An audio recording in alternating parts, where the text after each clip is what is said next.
وہ اور جہان گھر پہ تھے۔ وہ شام کا وقت تھا مگر روشنی باقی تھی۔ حیا چھت پر منڈیر کے ساتھ لگے جھولے پہ بیٹھی ابا کے گملوں کو دیکھ رہی تھی۔ آج ان پہ سائے نہیں گر رہے تھے مگر وہ پھر بھی مرجھائے ہوئے لگ رہے تھے۔ ان کا اس گھر میں خیال رکھنے والا جو تھا وہ اب خیال رکھنے کی پوزیشن میں نہیں رہا۔ اس نے بہت سے آنسو اپنے اندر اتارے۔ ابا کے پودے اکیلے ہو گئے تھے۔ کیسی ہو؟ جہان ہولے سے اس کے ساتھ آ کر بیٹھا۔ تمہارے سامنے ہوں۔ تم نے کھانا کھا لیا؟ ہاں، نور بانو میرا کھانا لے آئی تھی۔ اور تم نے؟ موڈ نہیں ہے۔ وہ ابھی تک گملوں کو دیکھ رہی تھی۔ وہ اسے سرزنش کرنے ہی لگا مگر رک گیا۔ منڈیر کے سوراخ سے اسے جیسے کچھ نظر آیا تھا۔ سنو، یہ آدمی کون ہے؟ کون؟ حیا نے ذرا چونک کر گردن پھیری۔ منڈیر کے سوراخ سے تایا کے لان کا منظر واضح تھا۔ وہ اپنے ڈرائیو وے پہ کھڑے ایک صاحب کے ساتھ باتیں کر رہے تھے جو سیاہ سوٹ میں ملبوس، بریف کیس ہاتھ میں لیے ہوئے تھے۔ وہ انہیں نہیں پہچانتی تھی۔ پتہ نہیں، اس نے لاتعلقی سے شانے اچکائے۔ میرا خیال ہے وہ وکیل ہے۔ تمہیں کیسے پتا؟ اس کے سوٹ کا رنگ تو سمپل بلیک ہے، لائرز والا تو نہیں ہے۔ مگر ٹائی دیکھو، جیٹ بلیک ہے، وکیل کی مخصوص ٹائی۔ وہ آنکھوں کی پتلیاں سکیڑے ان کو دیکھتے ہوئے کہہ رہا تھا۔ اور میرا خیال ہے وہ ابھی ادھر آنے کا ارادہ رکھتے ہیں۔ حیا نے ذرا حیرت سے اسے دیکھا۔ وہ اپنے ڈرائیو وے پہ کھڑے ہیں؟ تمہیں کیسے پتا کہ ان کا ارادہ کیا ہے؟ غور سے دیکھو، فرقان ماموں کے جوتوں کا رخ کس طرف ہے؟ حیا نے گردن ذرا اونچی کر کے دیکھا۔ تایا ابو کے جوتوں کا رخ نامحسوس انداز میں ان کے گھر کے درمیانی دروازے کی طرف تھا۔ انسان جدھر جانے کا ارادہ رکھتا ہے اس کے پاؤں خود بخود ادھر ہی مڑ جاتے، چاہے وہ ساکن کھڑا یا بیٹھا ہی کیوں نہ ہو۔ اگر دوران گفتگو تمہارے مخاطب کے جوتے تمہاری مخالف سمت ہوں تو اس کا مطلب ہوتا ہے کہ وہ بور ہو رہا ہے تم سے۔ حیا نے بے اختیار جہان کے جوتوں کو دیکھا۔ اس کے سیاہ تسمے والے بوٹ سیڑھیوں کے دروازے کی سمت تھے۔ اس فائل میں کیا ہو سکتا ہے؟ اب وہ ذرا الجھے ہوئے کہہ رہا تھا۔ حیا نے گردن پھر سے منڈیر کی جانب موڑی۔ نیچے وکیل صاحب اپنی بریف کیس سے ایک فائل نکال کر تایا ابا کو دکھا رہا تھا۔ سلیمان ماموں کمپنی کے ایم ڈی ہیں نا؟ ہاں، اور باقی شیئر ہولڈر ہیں۔ اچھا، اس کا مطلب ہے کہ ماموں کی بیماری کا باعث کچھ کام رک گئے ہوں گے، سو باقی شیئر ہولڈرز ان سے کچھ دستخط کروانا چاہ رہے ہوں گے۔ ماموں کا پاور آف اٹارنی کس کے پاس ہے؟ میرے پاس، وہ بے اختیار بولی۔ جہان ذرا چونکا۔ اصل میں بہت پہلے ابا نے مجھے اپنا اٹارنی انفیکٹ بنایا تھا، اور وہ صرف اس صورت میں جب وہ خدا نخواستہ کام کرنے کے اہل نہ رہے۔ یعنی کہ میں اس وقت عسکر اینڈ سنس کی ایم ڈی سے مخاطب ہوں؟ وہ مسکرایا۔ ارے نہیں، میں تو بس اٹارنی انفیکٹ ہوں۔ ابا ٹھیک ہو جائیں گے تو خود سنبھال لیں گے سب کچھ۔ وہ جب تک وہ ٹھیک نہیں ہوتے تب تک تایا فرقان سنبھال لیں گے۔ اس کے کہنے کے ساتھ نیچے دیکھا۔ تایا فرقان اب سمجھتے ہوئے اسباب میں سر ہلاتے فائل کے صفحے پلٹ رہے تھے۔ اس کے لیے نہیں، سلیمان ماموں کا پاور آف اٹارنی چاہیے ہوگا، اور شاید وہ ان سے اسی پہ دستخط کروانا چاہتے ہوں گے۔ ریحان، ہو سکتا ہے یہ ان کا کوئی دوست ہو اور تمہاری سارے اندازے غلط ہوں، اور اگر میرے اندازے درست ہوئے تب تم انہیں پاور آف اٹارنی لینے دو گی؟ ہاں، کیوں نہیں؟ تایا فرقان ابا کے بھائی ہیں آخر۔ جہان نے جیسے افسوس سے اسے دیکھا۔ مادام، ایک بات کہوں، جب باپ کسی قابل نہیں رہتا تو اولاد کے لیے زندگی بدل جاتی ہے۔ یہ جو آج تمہارے ساتھ ہے نا، ایک دفعہ کاروبار ہاتھ سے گیا تو تمہیں کنارے لگا دیے۔ ہر کسی پہ شک مت کیا کرو جہان، وہ بیزار ہوئی۔ یہ فرقان ماموں وہی ہیں نا جن کی ہم بات کر رہے ہیں؟ آنکھیں کھولو اپنی۔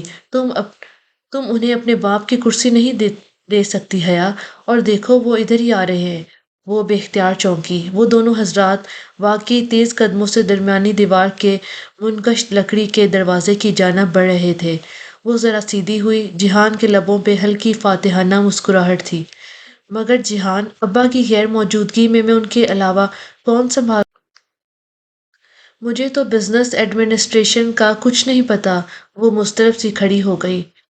تایا ابا نے گھنٹی بجائی۔ نور بانو کچن سے نکل کر دروازہ کھولنے بھاگی۔ پتا ہو یا نہ پتا ہو، تم انہیں اپنی کرسی نہیں لینے دو گی۔ اپنی جگہ کبھی نہیں چھوڑ دے۔ ہوٹل گرینڈ کی مثال یاد رکھنا، ایک پاشا نے جگہ چھوڑی تو دوسرے پاشا نے قبضہ کر لیا۔ وہ اٹھ کھڑا ہوا۔ جھولا دھیرے دھیرے ہلنے لگا۔ اب چلو وہ اندر آئے ہیں۔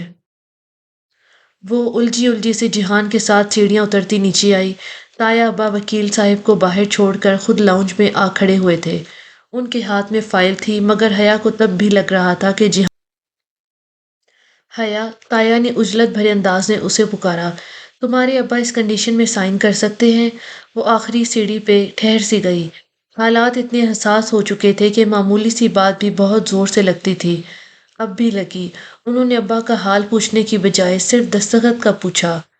آپ کو کیا سائن کروانا ہے؟ وہ سپاٹ سی انداز میں پوچھتی۔ ان ریحان بہت سکون سے آخری سیڑھی پر بیٹھ گیا تھا اور اب گویا تماشا دیکھ رہا تھا۔ تمہارے کام کی چیز نہیں ہے اور وہ سائن کر سکتے ہیں یا نہیں؟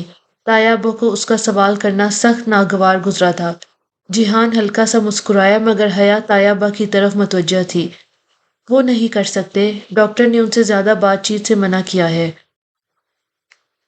وہ دانستہ لمحے بھر کو رکی۔ آپ مجھے بتا دیں تایا ابا، شاید میں آپ کی مدد کر سکوں۔ آخر میں ابا کی اٹارنی ان فیکٹ ہوں۔ تایا فرقان کو جیسے جھٹکا لگا۔ وہ حیرت بھری الجھن سے اسے دیکھنے لگے۔ تم، سلیمان نے تمہیں کب اٹارنی ان فیکٹ بنایا؟ بہت پہلے ابا نے اپنا ڈیوریبل پاور آف اٹارنی مجھے بنا دیا تھا، اور اس کے مطابق میں ابا کی جگہ کام کر سکتی ہوں۔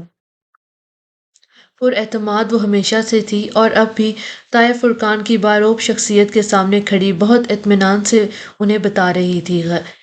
خلاف توقع وہ ایک دم غصے میں آ گئے۔ دماغ خراب ہے سلیمان کا، وہ اس طرح کیسے کر سکتا ہے؟ اب تو وہ کر چکے ہیں، آخر میں ان کی بیٹی ہوں، انہیں مجھ پہ بھروسہ ہے۔ کیا مذاق ہے یہ؟ وہ جیسے جھنجھلائے تھے۔ اب سارا کام کیسے چلے گا؟ کیا میں ذرا ذرا سی بات کے لیے تمہارے پاس ادھر آتا رہوں گا؟ اوہ نہیں تایا ابا، میں آپ سب کو اپنی وجہ سے زحمت نہیں دوں گی، کسی کو ادھر نہیں آنا پڑے گا، میں کل ان سے انٹرسٹنگ۔ آخری زینے پہ مطمئن سے بیٹھے تماشائی نے دلچسپی سے انہیں دیکھا جو آمنے سامنے کھڑے تھے۔ وہ جیسے دونوں کو تقریباً لڑوا کر بہت لطف اندوز ہو رہا تھا۔ تم آفس آؤ گی؟ تمہیں کیا پتا بزنس ایڈمنسٹریشن کا؟ دبے دبے غصے سے انہوں نے کیا فرق پڑتا ہے تایا راور بھائی، جب پولیٹیکل سائنس میں سمپل ایم اے کر کے آج بورڈ آف ڈائریکٹرز میں شامل ہو سکتے ہیں تو پھر چند دن کے لیے ابا کی کرسی میں بھی سنبھال سکتی ہوں۔ وہ لب بھینچ کر بمشکل ضبط کر کے رہ گئے۔ ہمارے خاندان کی بچی اب آفس آئے گی، لوگ کیا کہیں گے آخر؟ وہ ذرا سے دھیمے پڑے۔ جب وہ اپنے تایا چاچا اور تایا زاد بھائی کے ساتھ آفس آئے گی تو لوگ کچھ نہیں کہیں گے۔ وہ پہلی بار ذرا سی مسکرائی۔ عجیب رواج چل نکلے ہیں۔ تایا ابا ماتھے پہ بل لیے پلٹ گئے اور لمبے لمبے ڈگ بھرتے باہر نکل گئے۔ اپنے پیچھے دروازہ انہوں نے زوردار آواز میں بند کیا تھا۔ کیا بات ہے؟ وہ مسکرا کر ستائشی انداز میں کہتا سیڑھی سے اٹھا۔ بس تالی نہیں بجائی، ورنہ انداز ویسا ہی تھا۔ تایا ابا نے مجھ سے کبھی ایسے بات نہیں کی۔ وہ ابھی تک ملال سے دروازے کو دیکھ رہی تھی جہاں سے وہ گئے تھے۔ آہستہ آہستہ وہ اس سے بھی زیادہ تحقیر سے بات کرنے لگیں گے، بس دیکھتی جاؤ۔ مگر وہ ٹھیک کہہ رہے تھے، میں کیسے ابا کی سیٹ پہ بیٹھ سکتی ہوں؟ مجھے واقعی تایا ابا کے سامنے جو بڑے بڑے وعدے کیے تھے ان کو ثابت کرنے کے لیے وہ کیا کرے گی؟ ایک دم سے بہت سا بوجھ اس کے کندھوں پہ آ گرا تھا۔ بھیا، جب تم نے اس رات کو مجھے وہ ساری باتیں بتائی تھی تو میں نے تمہارے بارے میں دو آراء قائم کی تھی۔ پہلی یہ کہ جو لڑکی کسی کی مدد لیے بغیر اتنا کچھ خود ہی تنہا سہتی ہے وہ بہت مضبوط لڑکی ہوتی ہے۔ شاید چند ماہ قبل تم اتنی مضبوط نہ ہو، مگر اب ہو گئی ہو۔ وہ نرمی سے کہتا اس کے سامنے آ کھڑا ہوا۔ وہ ابھی تک دروازے کو دیکھ رہی تھی۔ اور دوسری بات یہ کہ تم نے اس سائیکو آفیسر کا پزل حل کر لیا، جس سے مجھے لگا کہ تم ایک سمجھدار اور ذہین لڑکی ہو جو معمولی سی باتوں سے بھی اپنے مسائل کے حل ڈھونڈ لیتی ہے۔ یقین کرو، بزنس سنبھالنے کے لیے کسی ڈگری سے زیادہ کامن سینس، مضبوط اعصاب اور ذہانت کی ضرورت ہوتی ہے، اور سب تمہارے پاس ہے، پھر فکر کیسی؟ اس نے دروازے سے نگاہیں ہٹا کر جیہان کو دیکھا۔ کیا تم میری مدد کرو گے؟ بہت پر امید انداز میں اس نے پوچھا تھا۔ بالکل بھی نہیں، جو کرنا ہے اکیلے کرو اور خود کرو کیونکہ تم کر سکتی ہو۔ ایک لا تعلق سا تبصرہ کر کے وہ دروازے کی طرف بڑھ گیا۔ اس نے تل ملا کر اسے جاتے دیکھا۔ آخر اس نے مدد مانگی ہی کیوں اس آدمی سے؟